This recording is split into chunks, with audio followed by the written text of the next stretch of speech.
After the Christmas gift exchange, my daughter opened her present to find socks while her cousins received iPads and cash. She whispered, "Did I do something wrong?" My mom remarked, "They just deserved more."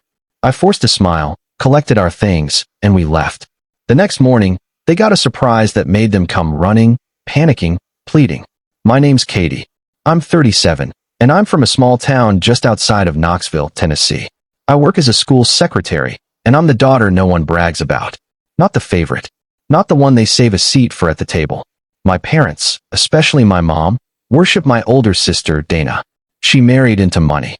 Looks like someone who's always just stepped out of a Pinterest board and gave them 3 camera-ready grandchildren who sing, dance, and do competitive cheer. They get the spotlight, the applause, the heirlooms. Ivy, my daughter, gets secondhand comments and fake smiles. And here's the part that rips me apart. Ivy still tries. He still hopes. She still wants their love like it means something. Every time we pull into their driveway, she sits up straighter, pulls at her shirt, and asks me if she looks okay every time. And I always say the same thing. You look more than okay. You look like someone I'd want to be when I grow up. But it doesn't matter to them. Ivy's not their kind of kid.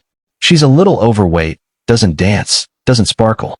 My mom has made comments, quiet ones, sharp ones, and my dad never corrects her. I asked before if she annoys grandma. I lied and said no. This Christmas was supposed to be a small one. That's what my mom said in her text. Keep the gifts reasonable. She sends that message every year, but it hits different when you know your kid is the only one they're referring to. I bought Ivy a new sketch set and a beginner's graphic tablet. She loves drawing characters, especially ones that look nothing like her. Tall, thin, glittering. We showed up the day after Christmas for our turn. Dana and her kids were already there. Her oldest was showing off a new iPad. The middle one had a crisp envelope full of cash and a Bluetooth speaker. Ivy sat quietly in her reindeer pajamas with a gift in her lap. The frame she made for my mom. She had painted it herself. Light blue with tiny glued seashells and a picture of her and grandma from 5 years ago. She was so proud of it. No one noticed. No one even picked it up. Then it was her turn to receive a gift. My mom handed her a small wrinkled bag without a name tag. Inside were 4 pairs of plain gray socks. No bows, no note, no nothing. Ivy stared for a second and then looked up at me. Did I do something wrong? Before I could answer, my mom spoke. They're just more deserving. Like it was a fact. Like it was nothing. Dana didn't say a word. Her kids didn't flinch.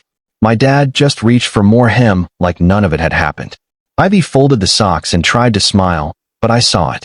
That quiet shutdown kids do when they start giving up. We didn't stay long after that. I helped her into her coat, grabbed our bag, and told everyone we had to get going. My mom waved like I was the mailman, like I'd already overstayed. No hugs, no thank you, no acknowledgement of the frame Ivy left sitting on the end table. That was the last time I walked out of their house quietly. What they never knew, what they never asked is that the trust fund Grandpa left when he passed away. The one they think my mom controls, it's under my name fully. He changed it when he got sick. Said he wanted Ivy taken care of, that he'd seen the favoritism. I never told them. I just waited. And now it was time. The next morning, my phone was blowing up before I'd even made coffee. Missed calls, voicemails. My dad even showed up at my front door, pale and shaky. They had all received the alert from the bank. Frozen accounts, withdrawals pending, trust fund activity flagged, all legal, all done through me. By noon, they were outside my house, running, panicking, pleading, and for the first time in a long, long time, I didn't feel small. My dad was the first to knock. He stood there like someone had just told him the house was on fire. I didn't open the door. I just stood in the hallway looking at him through the peephole while Ivy sat in the living room sketching a girl in armor. Then came Dana's texts. Mom says you're being dramatic. Why are you doing this to the whole family? Call me. I didn't. I said I made breakfast for Ivy. I let her add whipped cream to her waffles. We watched a documentary about owls. She didn't ask why Grandma hadn't called. Around 2 p.m., I got an email confirmation. The funds from the trust had officially moved to my personal account. Every cent my grandfather left for the long-term care and protection of Katie and her child. His words, I had waited 5 years. Let my parents pretend they were managing it. Let them talk about tight budgets and unexpected expenses while spoiling Dana's kids with designer backpacks and beach vacations. They had no idea he'd changed the paperwork. He never trusted my mom with money or with Ivy. At 4 p.m., my parents showed up again, this time with Dana.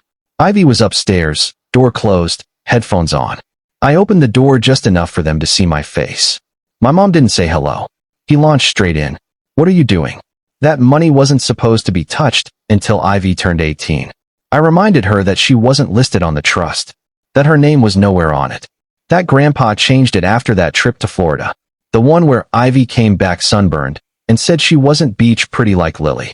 She started denying it, said I was twisting things. Dana jumped in trying to mediate. Can we all calm down? This is just a misunderstanding. Let's talk. I said I'd only talk under one condition. They apologized to Ivy, not just a sorry, not a quick hug and pat on the head. I wanted them to kneel down, look her in the eyes, and tell her they had failed her because they had. And I wasn't letting them rewrite the story this time. They refused. My mom said I was being cruel, manipulative, vindictive, that I was tearing the family apart. My dad tried to be the peacemaker. Let's sit down, figure this out. You don't want lawyers involved. But I was already a step ahead. I showed them the printout from the lawyer, a detailed summary of every transaction that had come from the trust fund over the past few years. Several of them not authorized by me. They'd been dipping into it. Small things at first, a new couch, backyard upgrades, flights to Cancun they claimed were a gift from Dana, who was complicit. Now it was undeniable, theft. Their faces paled. Dana stared at them like she was seeing strangers. My dad tried to speak, but I shut the door. That night, Ivy came downstairs, asking for popcorn, oblivious to the storm brewing. I wanted to shield her, to preserve her peace, even if just for now. She deserved that, a fleeting sense of power, even if she didn't know it yet. But this wasn't over. They hadn't learned their lesson. Not yet. I had plans.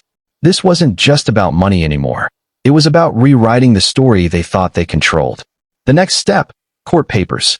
Not to win, but to make them feel powerless, to shake them awake. After that, they'd have no choice but to give Ivy what she truly needed: love, respect, a real family. Even if I had to drag them to it, one apology at a time. The papers were real, no bluff. I filed them with my attorney the morning after their visit.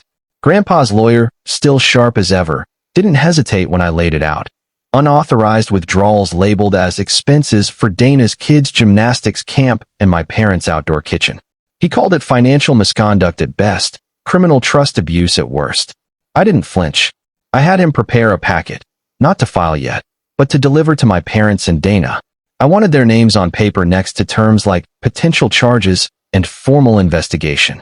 I wanted them to know I wasn't their fallback anymore, not the sister who buried their cruelty. I was in charge now. At 9:43 a.m., a courier arrived at my mom's door. She probably thought it was a package, maybe even smiled. I imagined her face twisting when she saw the lawyer's return address. By 1:17 p.m., I had 3 missed calls, 1 from her, 2 from my dad, no voicemails. Then Dana showed up, still in workout gear, looking like she'd been pacing, not exercising. She started defensive. You're blowing this out of proportion. You're hurting them. But it crumbled fast. She admitted, they used the money for us, not Ivy. I knew, and I didn't stop it. Her husband had questioned the new tablets for their kids when my parents said they couldn't afford a mattress for Ivy's room. Dana fed him the lie. Old savings from Grandpa. Always the same excuse. Savings, vacation points, fake discounts. Then she broke, tears falling. She said her youngest, Lily, asked why Grandma acted strange around Ivy, going quiet when she spoke, never laughing at her jokes, only hugging her for show. Dana didn't know how to answer her own daughter. That's what broke her. I told her the legal process had begun, a financial report filed, a request to freeze the trust while we assessed damages. If my parents didn't meet my terms, a full audit was next, and that could mean charges. Dana didn't push back. She asked what I wanted. I said Ivy's birthday was in 2 weeks. I wanted my parents to host it at their house, to decorate, bake, plan, and pay for it all. I wanted Ivy to feel like the only child in the world, not a second thought. No shortcuts, no half effort. I also wanted letters, one from my mom, one from my dad, addressed to Ivy. I didn't care how hard it was for them to write. They needed to face a blank page and figure out how to apologize to an 11-year-old they'd treated like an outsider for a decade. If they did it, if Ivy genuinely smiled, if the letters were real, not some generic nonsense. I'd halt the legal process. If they failed, I'd go all the way. Dana nodded, said she'd tell them, then asked, "Do you still want a relationship with them?" I paused, then said, "Ivy does. She's the only reason they're getting this chance." That night, my mom texted, "We'll do it for Ivy." I didn't reply. This wasn't for Ivy. It was for them to face what they'd done. They'd learn that soon enough when Ivy walked into their house on her birthday, and their world would shift unless they stepped up as the loving grandparents she deserved. 3 days before her birthday, a gold envelope arrived, sealed with a wax stamp. I thought it was from Ivy's school, but it was an invitation from my parents, addressed to Miss Ivy Rose Hill. A royalty-themed birthday party at their house, Saturday at 3 p.m., formal attire encouraged. I stared at it for 5 minutes. Ivy found it later and nearly dropped her juice box. "They've never done this," she said, eyes wide. She was right. I wanted to stay skeptical, to think they were just saving face, but Ivy's face lit up in a way I hadn't seen in years. She asked if we could get a real dress, if they'd have a cake with her name on it. I said we'd make sure they did. Taped inside the envelope was a note in my mom's handwriting. "She deserves this." We see that now. Maybe it was genuine, maybe not, but it was enough to fool Ivy. That Saturday, she wore a pale green dress with embroidered flowers and silver shoes we picked out together. She looked like a character from her fantasy books, brave, radiant, out of place. We pulled into their driveway, and the house was unrecognizable. White and gold streamers, a happy birthday, Ivy banner in elegant calligraphy, a rented white tent with tea tables, cupcakes on glass trays, floral plates. Inside, a handmade cardboard throne sparkled with rhinestones and plastic ivy vines. Ivy was queen for the day. My mom took her hand, my dad bowed and kissed her glove. Ivy's laugh, full, unguarded, echoed like it hadn't since she was small. The biggest surprise came after the cake and games. My mom quieted the room and gave Ivy 2 boxes. The first held a silver locket engraved with "You are always enough." The second was an envelope. Ivy read it silently, then slipped it to me under the table. It was a scholarship fund in her name, $50,000 from my parents' own money, not the trust, accessible to Ivy at 18 for education or a business. The letter inside was brief. "We failed you. We know that now. This won't fix everything, but it's a start. We hope you'll let us earn your trust. Love, Nana and Grandpa." I didn't cry, not there. I excused myself to the bathroom, locked the door, and stood there trembling. Part of me wanted to hold on to my anger, but the mother in me saw something bigger than revenge. Ivy wouldn't carry my bitterness. Not alone. Dana stayed to clean up after her kids left. As we folded streamers, she whispered, "You changed them." I didn't think anyone could. I didn't reply. I wasn't sure they'd changed, but I had proof they could. That night, Ivy set the locket by her bed and kept it on. She asked if next year we could spend Christmas with Nana and Grandpa. If they stay like this.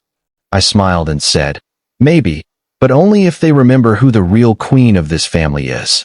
For the first time, Ivy didn't tense up as we drove past their house that we'd pass by their house on the way to school or the store, and Ivy would look out, curious, not scared. She wore the locket they gave her daily, tucked under her shirt like a secret shield, as if it proved they finally noticed her. But I wasn't fooled by one party or gift. History taught me better. One apology didn't erase years of cruelty. They didn't get to bake a cake and call it healing. They were on probation, emotionally and financially. I wasn't punishing them. I was holding them accountable. I met Grandpa's lawyer again. We reviewed Ivy's trust fund and found calculated withdrawals, $78,000 spent on private lessons for Lily, an espresso machine, a patio heater, a golf spa weekend. Legally, I could have sued for embezzlement, but I chose the long game. With my lawyer, I drafted a clear, formal letter. Repay the misused funds monthly into a new account Ivy and I control, or face court. I handed it to them in their living room. Mom stared, speechless. Dad read it twice, looking small. No one called me dramatic. They said, "Okay." Payments started 2 weeks later, $1, $500 monthly to Ivy's education fund, with notes that turned human over time. "We wish we'd started sooner. We see her now." Dana began calling to check on Ivy, asking about her art show. I stayed guarded, but she came alone with flowers. Ivy beamed the whole ride home. Ivy started drawing again, creating what safety looks like, a castle with a girl wielding a glowing sword. She said, "That's me, and you built the castle." I told Mom not to fight, just to keep showing up. If they did, maybe we'd survive this. Not to go back, but to build something new from the ruins they left. For Christmas, I planned everything at their house, my rules. No more vague texts or cheap gifts. I set the budget, decorations, everything. Ivy's list was simple. One table for everyone, peppermint cocoa, name cards with her drawings, her playlist, and her castle drawing hung up. Mom had it framed in gold with a plaque. "What Safety Looks Like" by Ivy Rose Hill, age 11. Ivy whispered, "It's the first time my art's in someone else's house." Christmas morning, the tension lingered, but nothing slipped. Ivy's name glowed on the porch. Her gifts: art supplies, a laptop with drawing software, a bookstore gift card, matched her cousins, thoughtful and equal. After dinner, Mom admitted they'd been unfair, but were trying now. Dad gave Ivy an envelope, a year-long art mentorship, paid in full. Ivy hugged me, trembling, her belief in it fragile. Later, Dana said I'd changed the family. I said I changed things for Ivy. They just caught up. Driving home, Ivy slept, her locket gleaming, her sketchbook open, peaceful. I wasn't the cautious daughter anymore. I'd become the woman who demanded better and got it. This wasn't a holiday miracle, it was hard-earned change. Ivy got love without conditions, respect that wasn't empty, and a real seat at the table. I fought for that, and I'd do it again.